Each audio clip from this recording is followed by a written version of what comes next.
everyone, and welcome to episode 8 of Edible Bible Lessons with me, Mr. Sunny. Can you believe it? We made it all the way down to the last episode. And if you missed last week's episode, you gotta go watch it. It was super fun. We made some yummy, healthy ants on a log. And we learned that ants are hard workers, and working hard for Jesus is also an important part of being a Christian. So if you haven't watched episode 7, go back and watch it, and I promise that the episode won't make you feel antsy. You get it? See what I did there? But anyway, back to episode 8 of Edible Bible Lessons, where we are gonna learn our last recipe for success that will help us live life the way Jesus wants us to live. And to start things off, for the last time, we're gonna meet our guest chef for the day. Now, off we go to our good friend, Mr. Chairman. Hello, kids! Welcome to Super Chef America, the show where we show you how to be a super chef. Today on Super Chef America, we have a special treat for you. We're gonna learn how to make squid ink Kool-Aid with Super Chef Alabama, Chef Johnson. Yeah!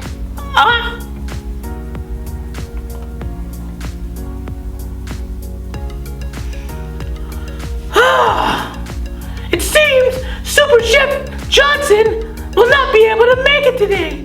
She got so tired of missing planes and going to the wrong place, she retired to Hawaii. So here instead is Super Chef School Angry Lady, Chef Peggy! Yay! Welcome back, Chef Peggy! Hello. So I've been working on my manners. Hello, Mr. Chairman. Hello! Now, Peggy, today I asked you for one treat in particular. Yes, you did. You asked me to prepare a child's favorite sandwich. Did you do it? Of course I did. At last! Finally! I get to eat Sloppy Joes! Sloppy Joe. Sorry, Mr. Chairman. Sloppy Joe is way up there. But the most popular kid sandwich is peanut butter and jelly. Peanut butter and jelly? But you said... Mr. Chairman, you said the most popular kid sandwich. But... Wouldn't you agree peanut butter and jelly is a kid's favorite? Yeah, but... I mean, it's got peanut butter and jelly. Everything a kid needs to get through a tough afternoon of school. But it's not... It's what a kid needs, which is why I and so many parents serve it, you right? If you're not feeding your kid peanut butter and jelly, then that's wrong. I know, but... Come on! You know, God meets all of our needs too. Like when he fed the 5,000. One little boy's lunch of fish and bread was enough to feed a huge crowd that day. God will always meet our needs if we ask. Like when he sent Jesus down to meet our needs of a savior. You're right, Chef Peggy, you're right. Peanut butter and jelly is all a kid needs. And it's a good reminder that Jesus can supply all our needs. He will always give us what we need, never less. And sometimes he'll give us even more. What? You shouldn't have. Thank you. I can take it away if you don't want. No. Okay, we'll make the actual dish. Okay, we'll make peanut butter and jelly right now. What do we do? I'm ready. Mr. Chairman. What? We are making it. What? Who's gonna make it? My good friend. Who? What friend? My good friend Zachy. Zachary? Who's that guy? He's my friend. But. It's okay, Mr. Chairman. Roll the clip. I need to get some tissue. Zachary. And this is my dad. Hi, my name is David Paolo, and today we'll be making peanut butter and jelly sandwich. Normally, if you want a peanut butter and jelly sandwich, you use peanut butter. But in this house, there's a few people allergic to peanut butter, including Zachary, so instead we use sunflower butter, which is actually one of Zachary's favorite. So if you don't have peanut butter or you're allergic, sunflower butter is an option. And to make the sunflower butter and jelly sandwiches, you'll need sunflower butter, or if you want the peanut butter, you could still use the peanut butter. And then you'll also need jelly. But you also need a couple loaves of bread. We have whole wheat bread here, and Zachary likes King's Hawaiian for his sandwich.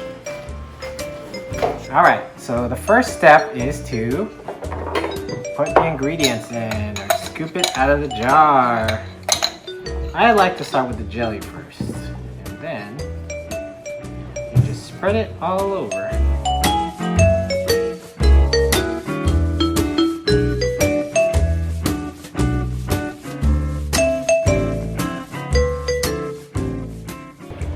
Because sometimes when my mommy tells me how to make some butter sandwiches, she says a bit of some butter on each side is better, and it really is. Yeah, you like the taste when it has two. Mm-hmm. All right.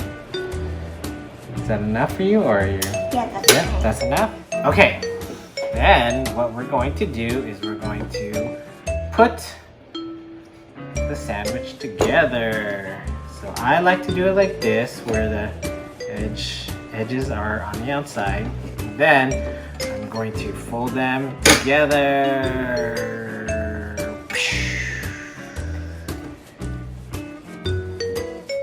And there you have it. A peanut butter and jelly sandwich, or in Zachary's case, a double sunflower butter sandwich. Jesus feeds 5,000 men.